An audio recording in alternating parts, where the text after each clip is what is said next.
What's up, my lords and ladies? Welcome to another Game of Thrones theory prediction video. Today, I'm going to talk about a theory I just read on internet. So I'll leave the link in the description box. So if you want to read for yourself, you can. So without wasting any time, let's get started. The Night King's backstory will be the huge plot point of Game of Thrones season 8, and his true identity must just as well be the final twist of the series. After all, the showrunners have already confirmed the three twists that came straight out of George R. Martin's pen. First, we had Shireen's death, then an equally devastating Hodor reveal. So, given the fact that Game of Thrones is filled with heartbreaking moments like these, it's extremely hard to pinpoint what the final twist will be, and in my opinion, it's going to involve the Night King. Let us find out how this may play out. The Night King's name sounds familiar.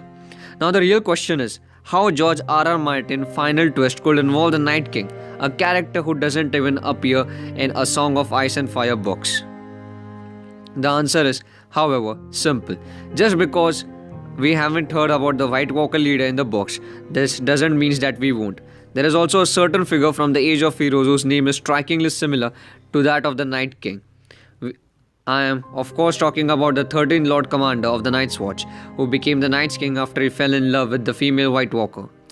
It is my belief that the White Walker leader we see in the Game of Thrones on this legendary figure.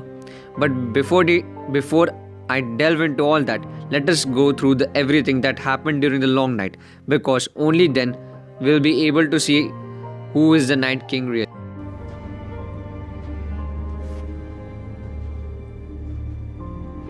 They fought together against their common enemy, despite their differences, despite their suspicions. Together. We need to do the same if we're going to survive.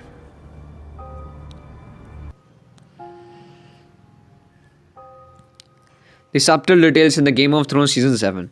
Game of Thrones Season 7 featured an immensely important scene in which Jon Snow showed Daenerys Targaryen the ancient carvings in the Dragonglass cave on the island of the Dragonstone. It was here that we learned that the First Men and the Children of the Forest fought together against a common enemy, the White Walkers. There was, however, something strange in the way the White Walkers are depicted. We see three figures with blue eyes, with one of them wearing the Night King's crown.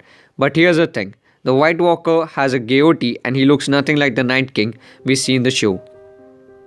The subtle details cast a new shadow on the Westerosi legend of the Long Night and the Night King's identity. So here is what we think happened during the first Long Night. The Azhor connection. According to the Long Night legend, Azhor called out his wife Nisa and then he drove a sword into her chest to forge a Lightbringer. It was a belief that this was where Nisa was actually turned into the White Walker that allowed Azhor to finally forge the magical sword that he later used to kill the first Night King, the one with the goatee.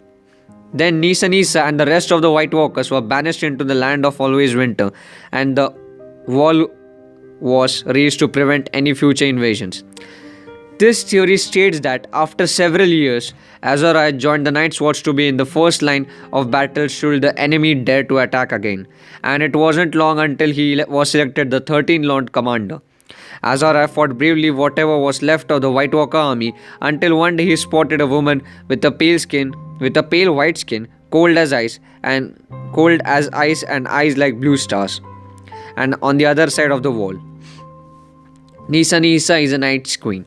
According to my theory, the strange woman was none other than Nisa in her White Walker form. And given the fact that Azhor was still madly in love with his wife, he couldn't resist her even though she was no longer herself. They made love, and this was where he realized that he wants to be with her again, no matter the cost. That's why he was turned into the new Night King. He would then rule the Wall alongside his queen for 13 years from the Night Fort, the biggest Night's Watch castle, and together they were making constant sacrifices to the White Walkers.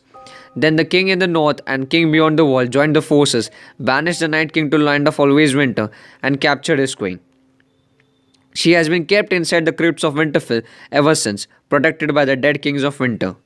So now, thousands of years later, the Night King is out of revenge with his great army and is heading towards Winterfell to defeat the Starks and free his beloved queen from the crypts so they could be together once again. It is our belief that the Night King Night King's backstory will be explained in a flashback right before Jon Snow, Azhor Reborn, kills him with a new Lightbringer. Jon will forge this new magical sword by stabbing Daenerys in the chest, thus turning her into White Walker. That's how the story will come full circle in a true George R.R. Martin fashion, and only then we will be able to realize that the villain is just the hero of the other side.